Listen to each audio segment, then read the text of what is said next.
다 같이 묵다심으로써 주일 첫째 주 주일 예배 하나님 앞에 드리도록 하겠습니다.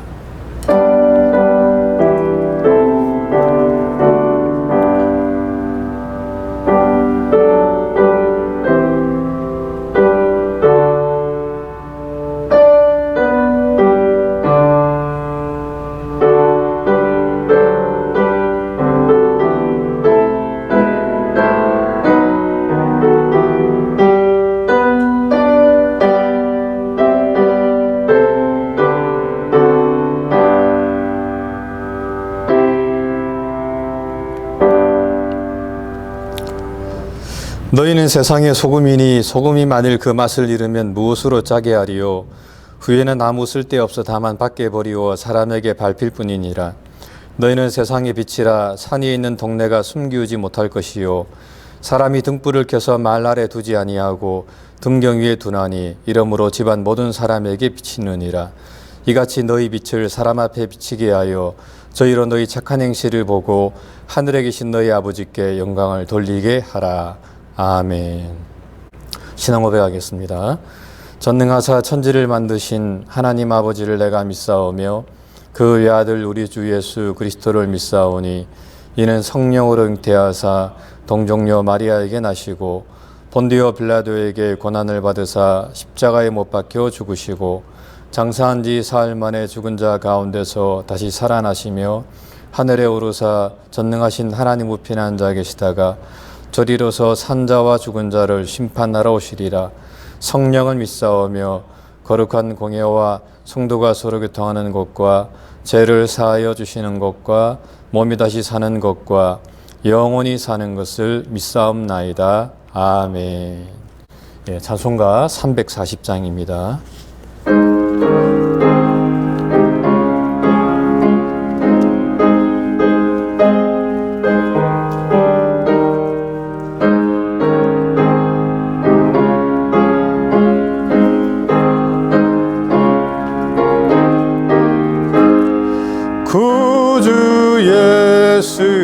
의지함이 심히 기쁜 일일세. 허락하심 받았으니 의심하 주 없도다. 예수 믿는 것은 받은 증거 많도다. 예수 귀한 예수 믿음 더욱 주소서. 그 주 예수 의지함이 심히 기쁜 일일세. 주를 믿는 나의 마음을 그의 피에 적시네. 예수 믿는 것은 받은 증거 많도다. 예수 귀한 예수 믿음 더욱 주소서. 그 주 예수 의지하여 죄악 벗어버리네. 안위 받고 영생함을 주께 모두 얻었네. 예수 믿는 것은 받은 증거 많도다. 예수 귀한 예수 믿음 더욱 주소서. 그 주 예수 의지하여 구원함을 얻은 무궁지나도록 함께 계시리로다. 예수 믿는 것은 받은 증거 많도다. 예수 귀한 예수 믿음 더욱 주소서. 아멘. 기도하겠습니다. 하나님 아버지, 은혜와 사랑 감사합니다. 8월 한 달도 또 저희를 지켜주시고 이 시간 9월 첫째 주 예배로 하나님 앞에 나와 기도할 수 있도록 또 예배할 수 있도록 은혜 베풀어 주심을 감사합니다. 하나님, 참으로 저희 인생이 또 부족하고 또 연약한 가운데 있습니다.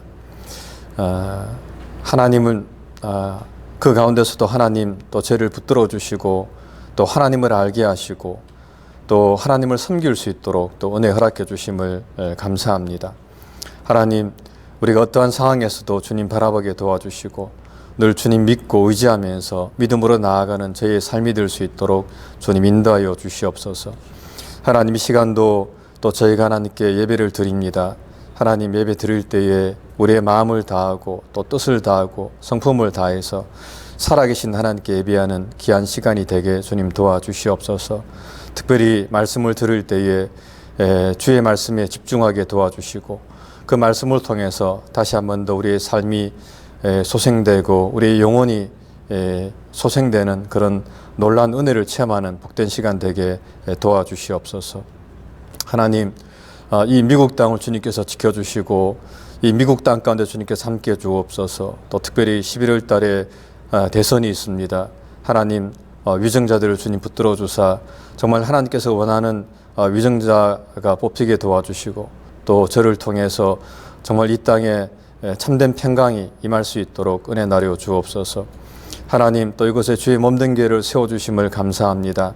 바랍기는 하나님의 뜻을 이루어가는 귀한 교회가 되게 도와주시고 이 지역의 지역교회로서 든든하게 세워져 갈 수 있도록 주님 함께하여 주시옵소서. 하나님, 정말 이곳에서 빛과 소금의 역할을 감당하는 귀한 교회가 될 수 있도록 은혜 나려 주옵소서. 성도들의 가정도 주님께서 지켜주시고 그 가정과 또 직장과 사업장이 함께해 주시며 하나님, 시험에 들지 않도록 하나님께서 붙들어 주시고 모두가 다 믿음 안에서 승리할 수 있게 주님 도와주옵소서. 특별히 하나님, 최계산 집사님 주님께서 붙들어 주시고 원치 않는 질병이 왔습니다. 회복하는 가운데 있사오니 하나님 완치시켜 주시고 완전하게 깨끗하게 치료된 가운데 또 하나님 일상의 삶으로 돌아가서 또 열심히 하나님 생활할 수 있도록 은혜 나려 주옵소서. 어린 자녀들 가운데도 또 주님께서 함께해 주시고 또 선교사님들 가운데도 함께해 주셔서 부족함이 없도록 하나님 채워 주시옵소서. 이 시간 하나님 말씀을 듣습니다. 귀한 시간 되게 도와주시고 그 말씀을 통해서 우리의 삶에 100배, 60배, 300배의 많은 열매를 맺을 수 있도록 은혜 나려 주시옵소서. 하나님 아버지의 크신 은혜와 사랑 감사하고 사랑 많으신 예수님 이름 받들어 간절히 기도드립니다. 아멘.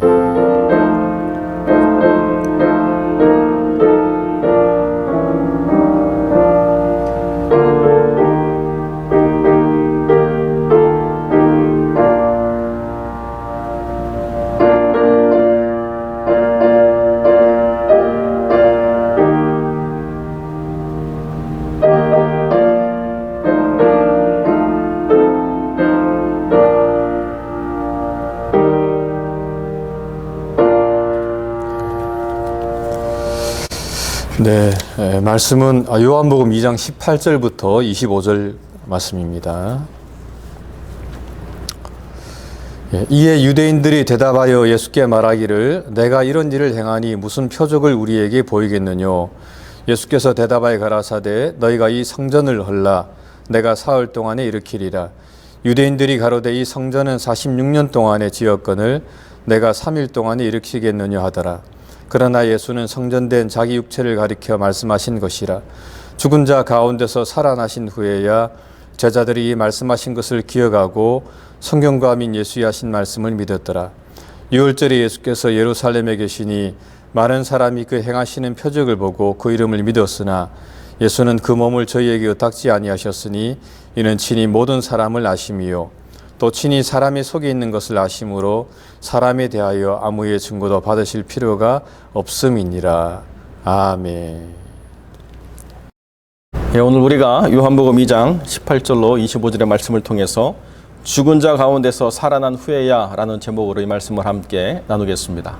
오늘 본문의 말씀에 중요한 사건이 있지만은 제가 오늘 말씀에서 그 부분을 생략하고 그 이후의 대화들을 중심으로 우리가 함께 본문을 나눴는데요. 이전의 사건이 뭐냐라고 이야기하면 바로 예수님께서 6월절에 성전을 청결하신 사건이죠.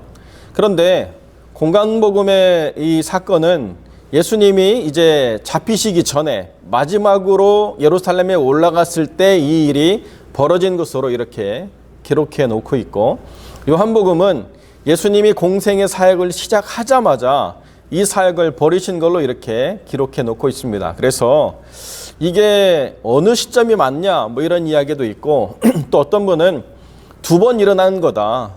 한 번 했다고 해서 사람들이 바뀌지 않았기 때문에 주님께서 다시 또 올라가셨을 때 그런 것을 보고 또 이렇게 하셨다. 뭐 이렇게 설명하시는 분도 있습니다. 근데 정확하게 이것이 2번 일어났는지 아니면 한쪽이 맞고 한쪽이 틀리는지 이렇게 설명할 필요가 없는 게요.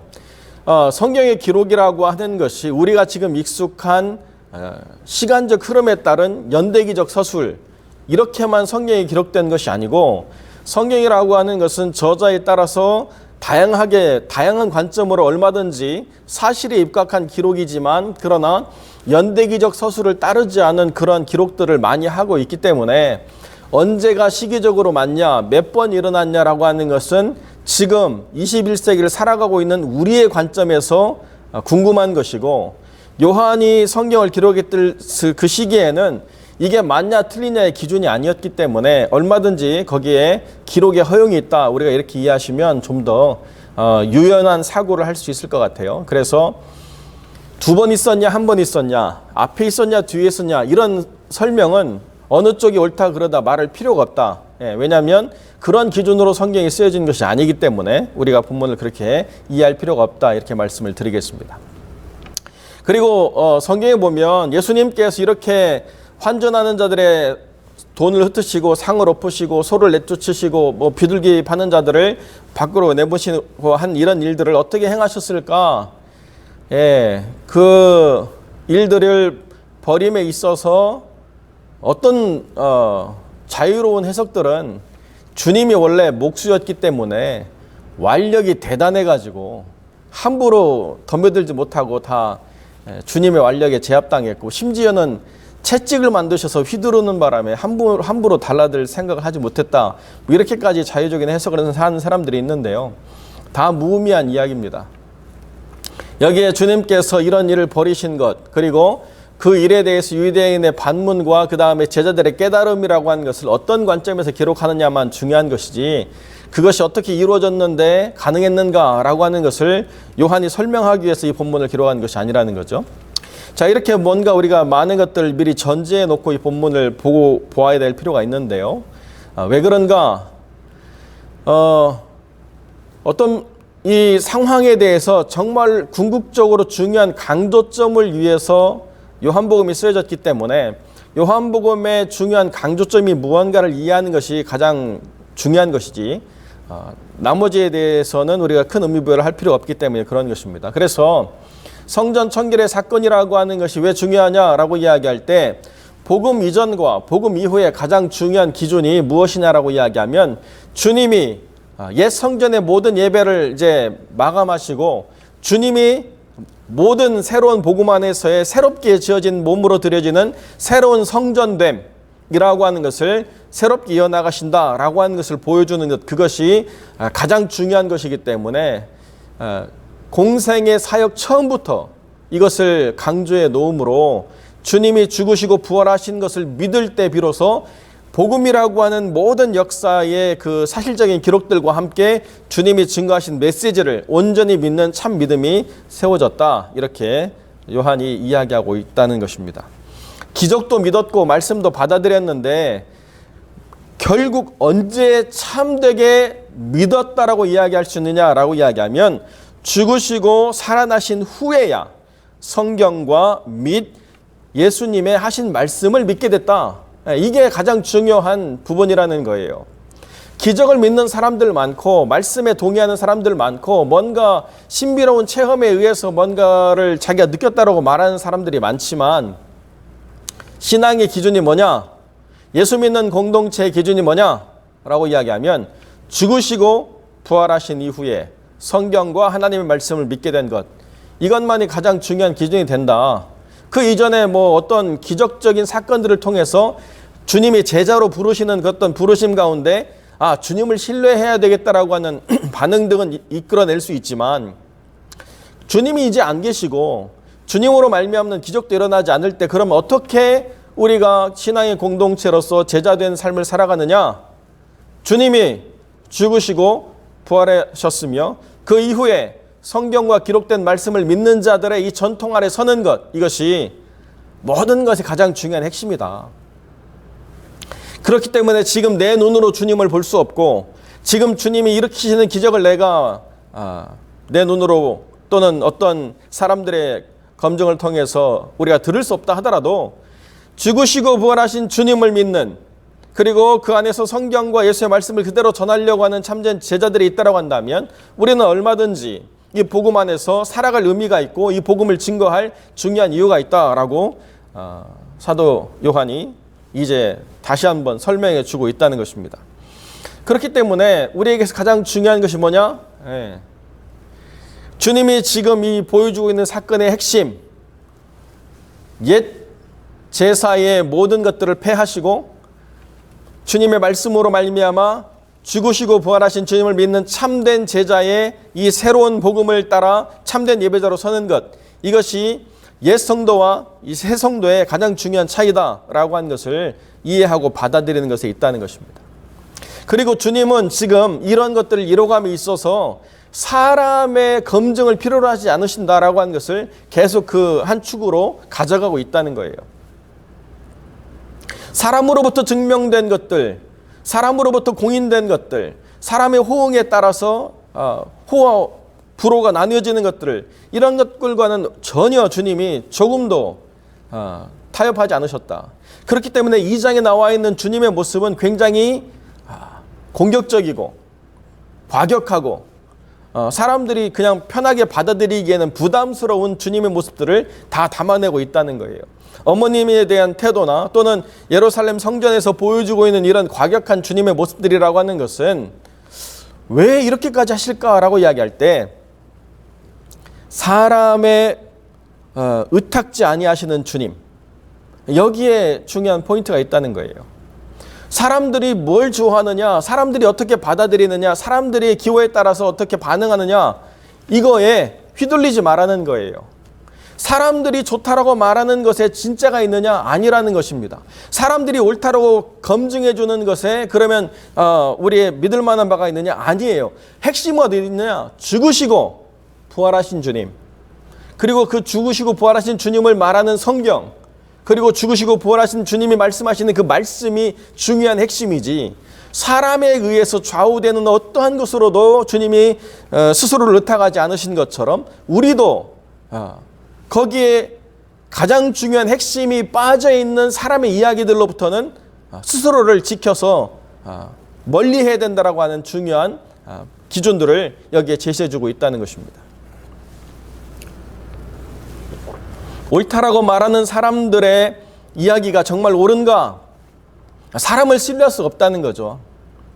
오늘도 신문을 보니까 나라에서 이 어려운 상황 때문에 구제해 주려고 지원하라고 했더니 한인 변호사가 990만 불을 거짓 소리를 만들어 가지고 받아냈어요.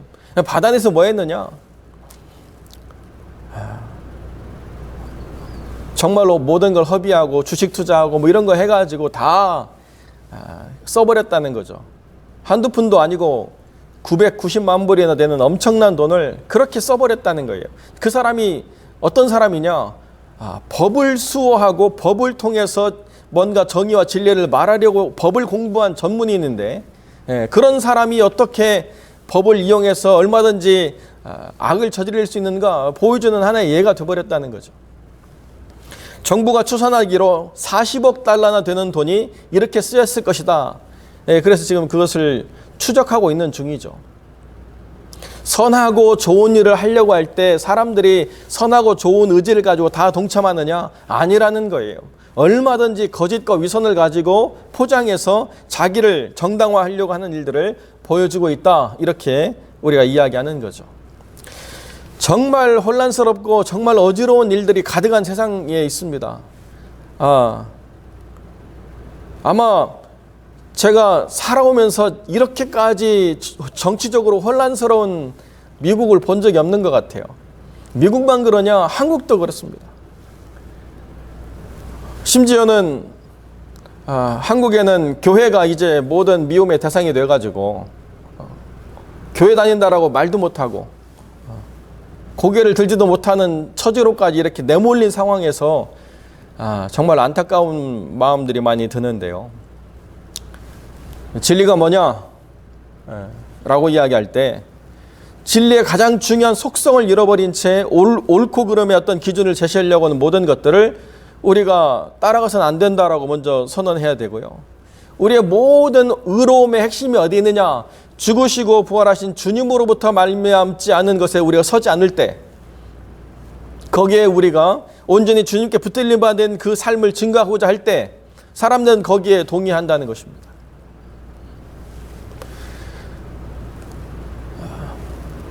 어떻게 주님의 제자로서 살아갈 것인가를 말하는 삶들이 여전히 세상에서 생동감 있게 넘쳐나고 있는데 사람들은 잘 모른다는 것입니다. 전 지구에서 네 번째로 큰 섬이라고 말하는 마다가스카르에 정말 그 선한 영향력을 펼치는 가장 중요한 의사가 누구냐? 그분이 선교사거든요.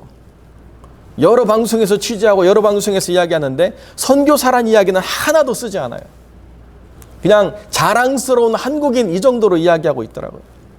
그러거나 말거나 그 사람이 그것을 통해서 명예를 취득하고 그 사람이 그것을 통해서 권력을 탐하고 그 사람이 그것을 통해서 자기를 높이려고 하지 않기 때문에 뭐라고 불리든지 자기가 헌신해서 수고하는 그 사역으로부터 흔들리지 않고 사역을 해가는 모습이 너무나 아름답고 아는 사람들은 다 아는 거예요. 이 사람이 정말로 그리스도인으로서 얼마나 선하고 아름다운 일들을 벌이는가 다 알고 있다는 것입니다.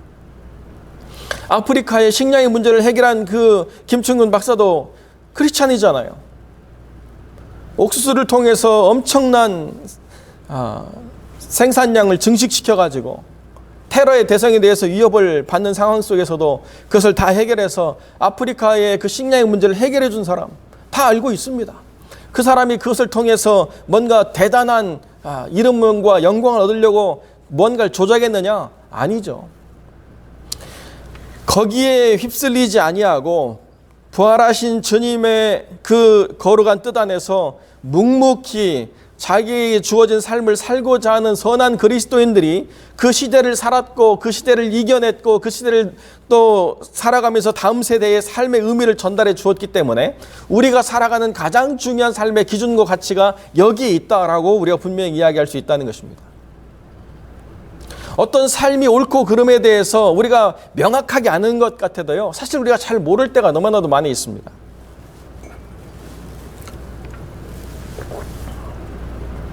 요즘 간간히 유튜브에서 이제 새롭게 조명되고 있는 이야기 중에 하나가 뭐냐면 이완용이라고 하는 사람이 어떤 사람인가라고 하는 것을 이렇게 조명해줘요. 친일에 협조한 사람들, 이런 사람들을 발굴해가지고 그 사람들을 명단을 쓴 그런 책이 나와 있죠. 거기에 참여한 한 학자가 이완용이라고 하는 사람의 평전을 냈어요. 그런데 서문에 뭐라고 썼느냐? 내가 지금 이렇게 쓰는데 너무 두렵다. 왜냐하면 이완용이 얼마나 탁월하고 뛰어난 사람이었고 좋은 일을 많이 했는가를 자기가 이야기하기 때문에 잘못하면 사람들을 엉뚱한 방향으로 이끌 것 같은 그런 착각에 빠졌기 때문에 조심스럽다 이렇게까지 하면서 이완용이라는 사람에 대해서 쭉 흐른대요. 우리가 생각하는 것처럼 아주 심플하게 자기들끼리 모여가지고 조약에 협의해가지고 나라를 팔아먹은 사람 이게 아니에요. 얼마나 무능한 왕, 자기밖에 모르는 그러한 사람들 때문에 그 그 자리에 서서 얼마나 고뇌했는가, 그리고 자기를 끊임없이 배신하고 끊임없이 자기를 이용해 먹으려고 하는 그 권력 앞에서 자기가 어떻게 생존해야 되는가, 뭐 이런 것 때문에 갈등하다가 이제 결국에는 완전히 일본으로 넘어간 사람, 이렇게 이야기가 되더라고요. 근데 그 사람만의 이야기 아니라 여러 사람들이 조명하는데 나라면 어떻게 했을까를 집어넣으니까요, 쉽지 않아요, 그렇게.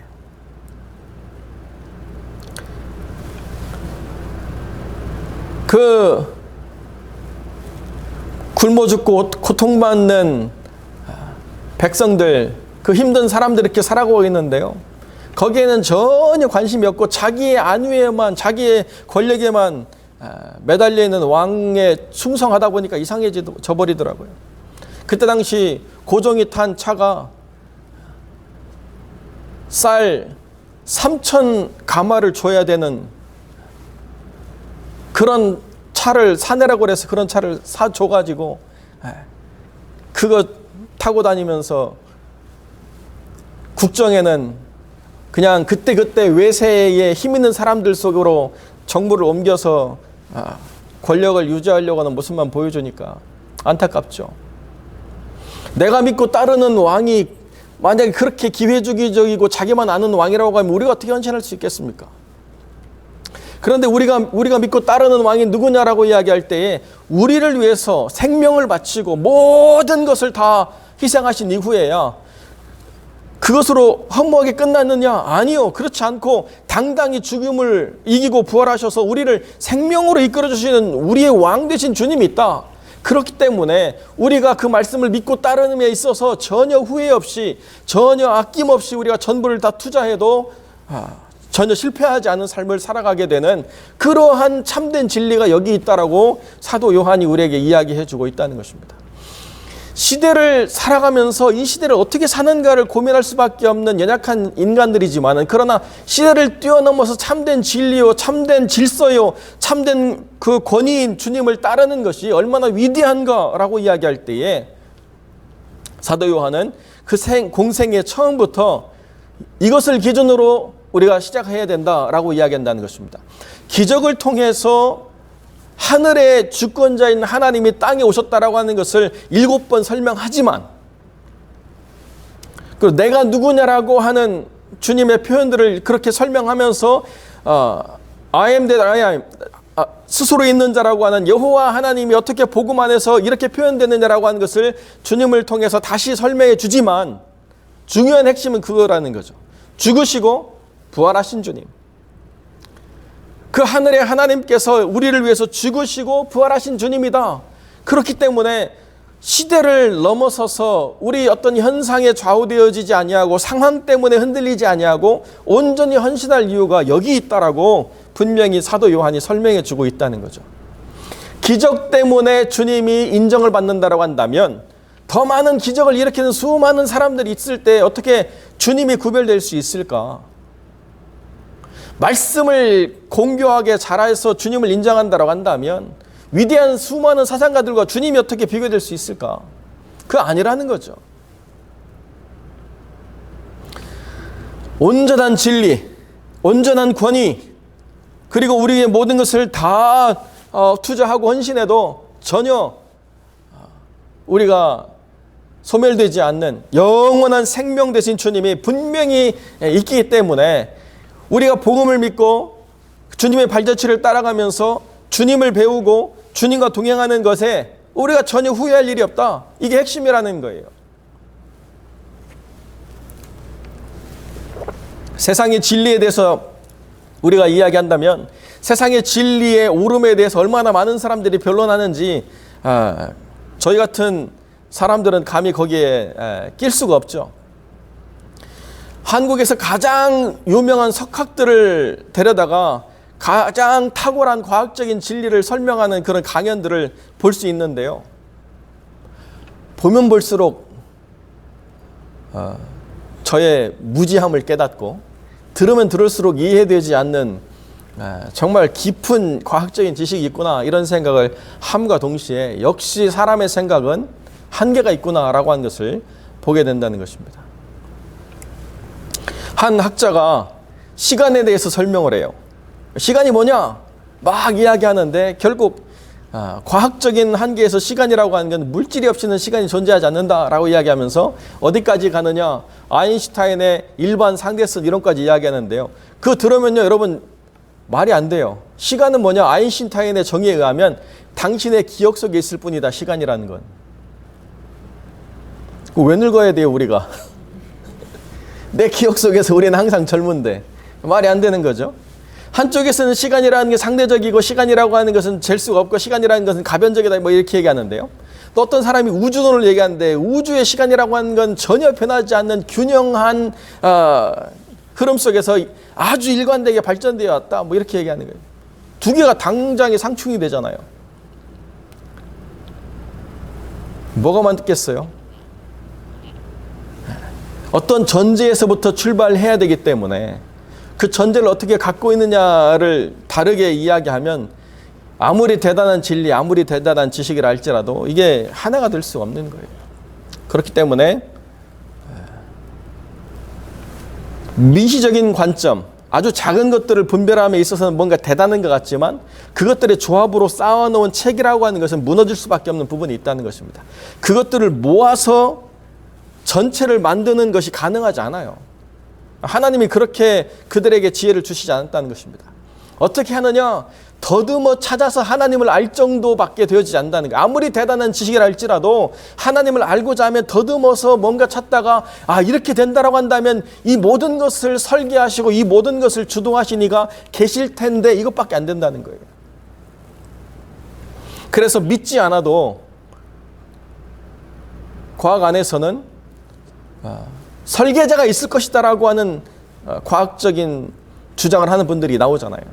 그게 하나님이냐에 대해서는 내가 동의할 수 없지만 적어도 과학이라고 하는 것을 겸손하게 우리가 인정하고 가다 보니까 이 모든 것에는 이 모든 것을 설계한 사람이 있을 것이다라고 하는 것을 전제하지 않고서는 되어지지 않는 부분이 있다 이렇게 얘기하는 거예요.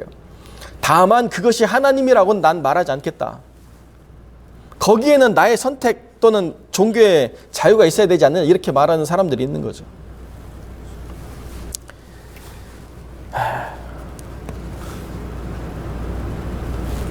하나님께서는 그렇게 인간의 지식의 최고를 달리는 사람도 예수 그리스도를 깨닫는 데 있어서는 무지하게 만들어 놓으셨어요.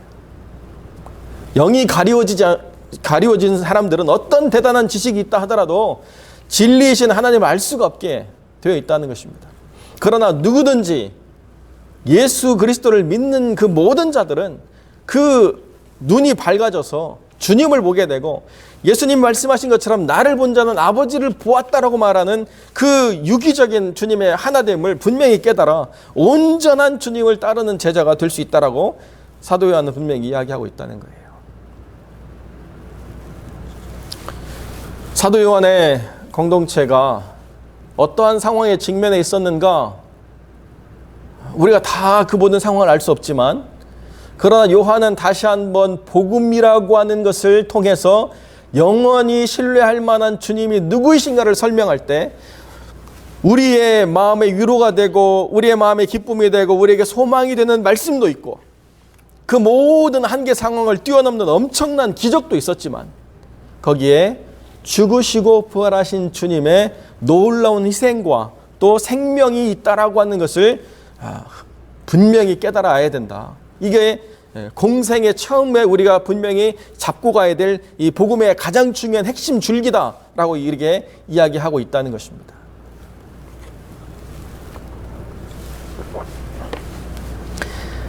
물론 이렇게 성경을 하나의 학문으로 연구하다 보면 많은 재미들이 있어요. 그런 재미에 빠져서 얼마든지 믿음 없이 성경을 그냥 재미로 연구할 수 있는 부분도 많이 있습니다. 그런 사람들이 학자라고 말하는 부분도 많이 있죠. 그런 비슷한 재미도 저도 찾을 수 있습니다. 태초에 하나님이 천지를 창조하시니라 이렇게 성경이 되어 있는데요. 천지 모르면 한문으로 되어 있으니까 이렇게 이야기하지만 원문으로 얘기하면은 하늘들과 땅 이렇게 이야기하고 있거든요.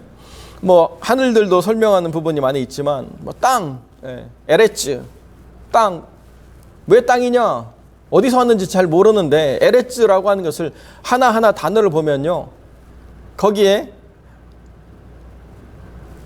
처음에 시작하는 에레츠니까 세 글자가 써 있는데 맨 처음에 글자는요. 소예요. 소, 알레프. 그 다음에 글자는 레큰데 이게 사람 머리.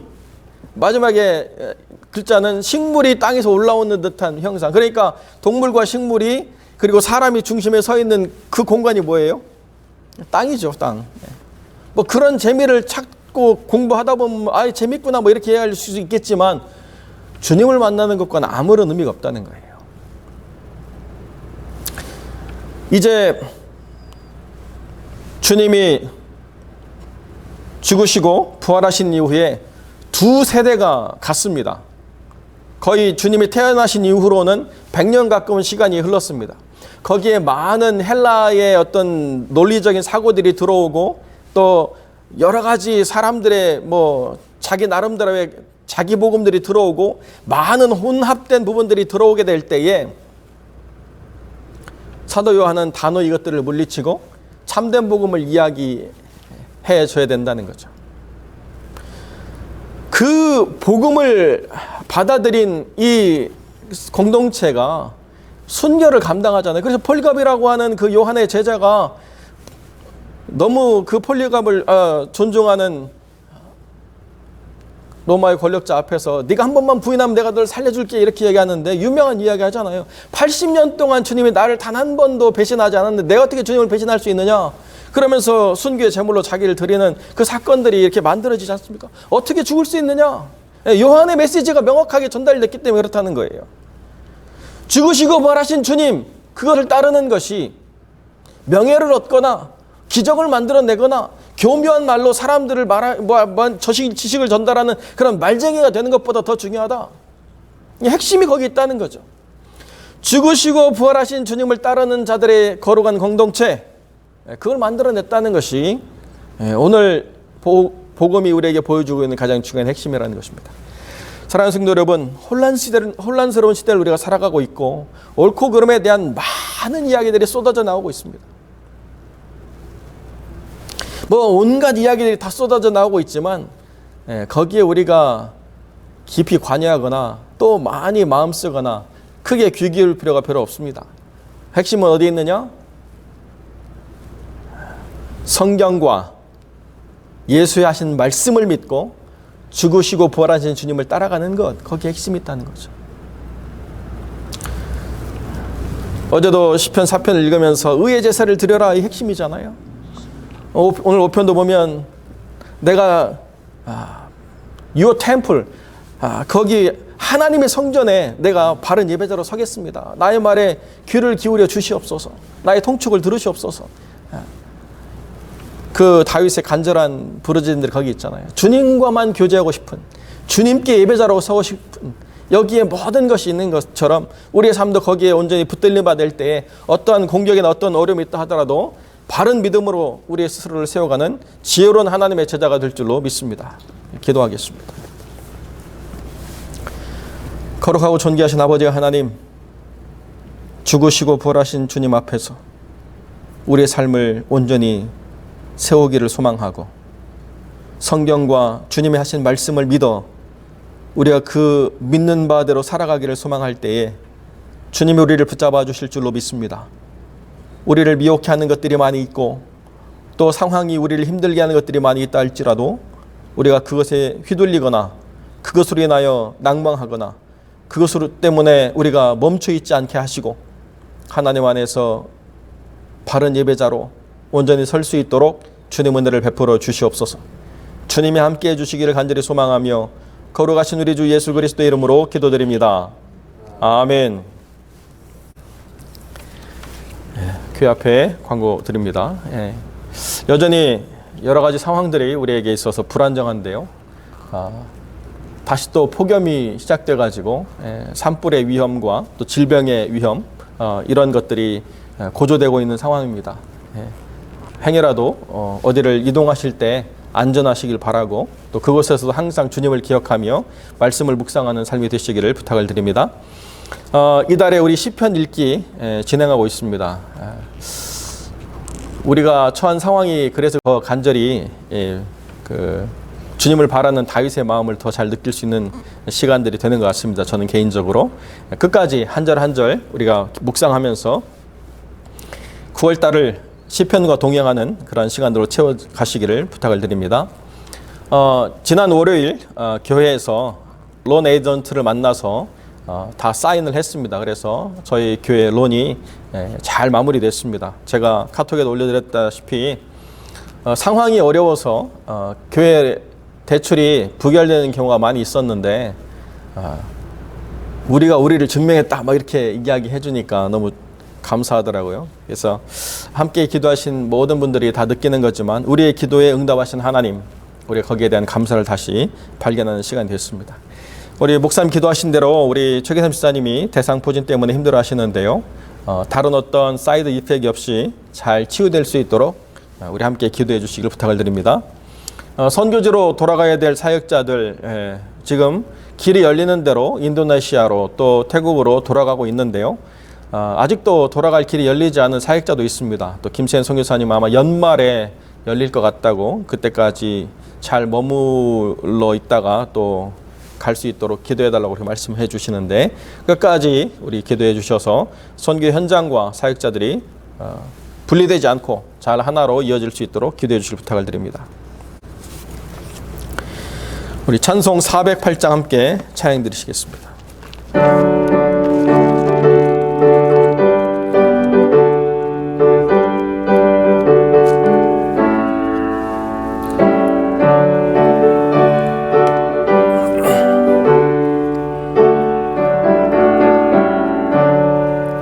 내 주 하나님 넓고 큰 은혜는 저 큰 바다보다 깊다.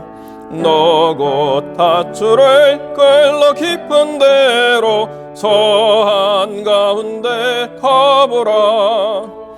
언덕을 떠나서 창파에 배 띄워 내 주의 손의 바다로 내 맘껏 져가라.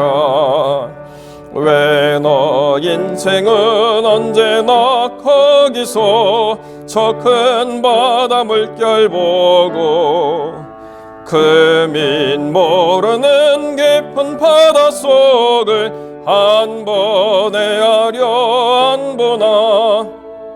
언덕을 떠나서 창파에 배 띄워 내 주의 손의 바다로 내 맘껏 져가라. 많은 사람이 얕은 물가에서 저 큰 바다 가려다가 찰싹거리는 작은 파도 보고 마음이 졸여서 못 가네. 언덕을 떠나서 창파에 배 띄워 내 주의 손의 바다로 내 맘껏 져가라.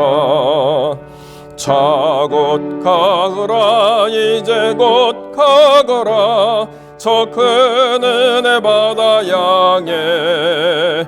자 곧 내 노를 저 깊은 데로 가라. 망망한 바다로 언덕을 떠나서 창파에 배 띄워 내 주의 손의 바다로 내 맘껏 져가라. 아멘.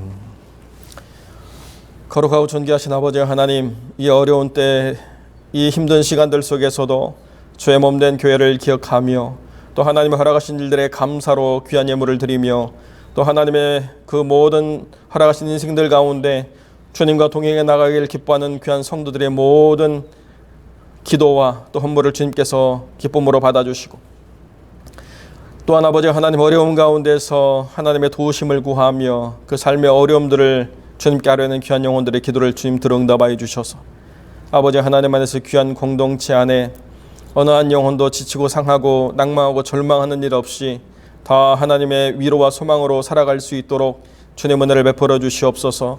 또한 아버지 하나님, 우리를 위하여 도움을 바라며 또 우리의 기도를 부탁하는 귀한 선교의 현장들 주님 기억하여 주셔서 마다마다 하나님 필요한 것들이 채워지게 하시고 그 때에 하나님께서 가장 좋은 것으로 공급해 주셔서 때를 따라 아름답게 하신 하나님을 깊이 경험할 수 있도록 은혜를 베풀어 주시고 아버지 하나님, 이 상황 속에서도 우리가 주님이 허락하신 귀한 이 사명을 감당해내는 교회로 온전히 세워져 갈 수 있도록 은혜 베풀어 주시옵소서. 이제는 우리 주 예수 그리스도의 은혜와 아버지 하나님의 사랑과 성령의 교통하심이 죽으시고 부활하신 주님 앞에서 온전한 말씀의 신실한 뜻대로 살아가기를 기뻐하며 온전한 제대로 세워지기를 소망하는 거룩한 성도들 머리 위에 이제로 영원토록 함께 계실지어다. 아멘.